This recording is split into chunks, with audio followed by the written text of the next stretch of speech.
l'actu sur King FM. Mesdames, Messieurs, bonjour. Voici les brèves que nous démarrons avec l'affaire Petrotim, le doyen des us qui boucle ses auditions ce lundi avec le passage du maire de Guédiawaye. Aliou Sall, le frère du président qui avait été cité dans cette affaire par une enquête de la BBC. Une enquête qui faisait état d'un scandale de 10 milliards de dollars. Une polémique qui avait contraint le maire de Guédiawaye à la démission de son poste de directeur général de la Caisse de dépôt et consignation. Après un an de discorde, Abdoulaye Wade et Madické Niang se retrouvent. C'est l'expression de la volonté du khalife général des Mourides.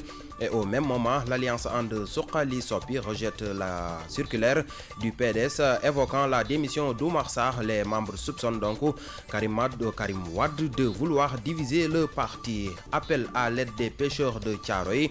Il demande au chef de l'État de mobiliser les gros moyens pour intensifier les recherches en haute mer avec des aéronefs. L'annonce est faite suite à la disparition de 6 pêcheurs depuis plus d'une semaine.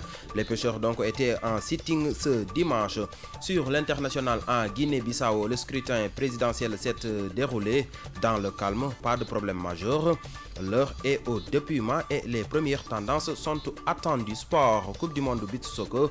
Les Lions ont gagné leur deuxième match. Hier, les poulains de Galasila ont battu la Biélorussie par 7-2 et occupent la tête de leur groupe. Ils vont rencontrer les Émirats arabes unis mardi soir pour leur troisième sortie. Pour la musique du jour, nous vous proposons Assane Ndiaye et son groupe Lenguewalgui dans Serigne Abdou Karim, un titre extrait de son nouvel album intitulé 20 ans, dont l'artiste célèbre ses 20 ans de carrière solo. Écoutons. La version wolof de ces brèves, c'est dans un instant.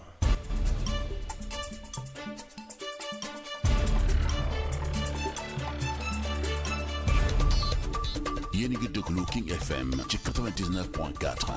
xibaar yi tënk lay doon dañ koy tàmbale ak coowul pétrole ak gaz bi nga xam si kon dañ ci tuddoon Aliou Sall doyen des us nag tey jii lay jeexal kon audition mi jëmale ci mbir mu ni mel. Aliou Sall nekk rakki président Macky Sall tey jii moom la ñu woolu kon mu nar a dem wuy ji ci enquête bu ni mel. loolu nag mi ngi daal di am gannaaw coow loo xam ne si waa BBC ñoo ci defoon ab reportage wax ni kon Aliou Sall da cee daal di laal lu toll ci 10 milliards de dollars.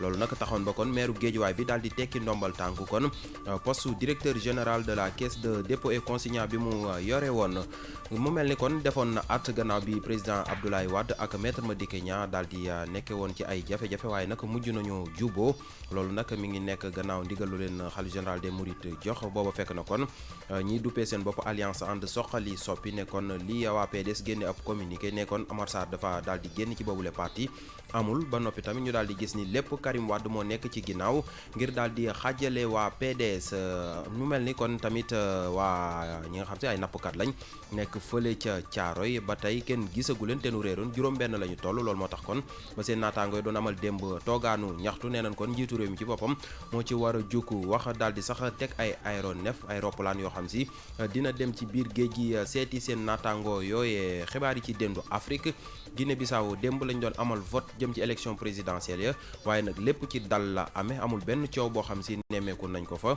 jamono ji nag ñi nga daal di wàññ xob ya ba fii nag kenn xamagu ca lu leer tàggat yaram coupe du monde beach soccer bayam ca Paraguay gaynde yi gagné nañ seen ñaareelu jongante bi ñu doon amal ni kii démb guney Ngalla Sylla nag ñoom dañoo daal di daan équipe bi nga xam si moo di Biélorussie juróom-ñaari bal ci ñaar ba noppi tamit jiitu jamono ji ci groupe bi waaye nag ginnaaw suba ci talaata ji lan nar a daal di def seen jongante seen ñetteelu jongante natkee laaleek Émirats arabes unis musique la ñu jeexalee tënku xibaar yi tey ñu andi leen Assane Ndiaye ak groupam bi mu duppee ngéwal gi ci woyu bi mu wax Serigne Abdou Karim ñu daal di koy jële ci albumam bi mu tuddee 20 ans boobu sax artiste bi da ciy daal di màggal ñaar fukki at yoo xam si def na ko ci carrière solo mi ngi noonu mbokk yi lii tënk la woon ci ay xibaar yeneen xibaar 8h30 lay doon waaye léegi Al Ndiaye ak équipe bam ñooy woyal The Morning King. Merci beaucoup. Salut, nous te retrouvons à 8h30. C'était l'essentiel de l'actualité, mesdames et messieurs.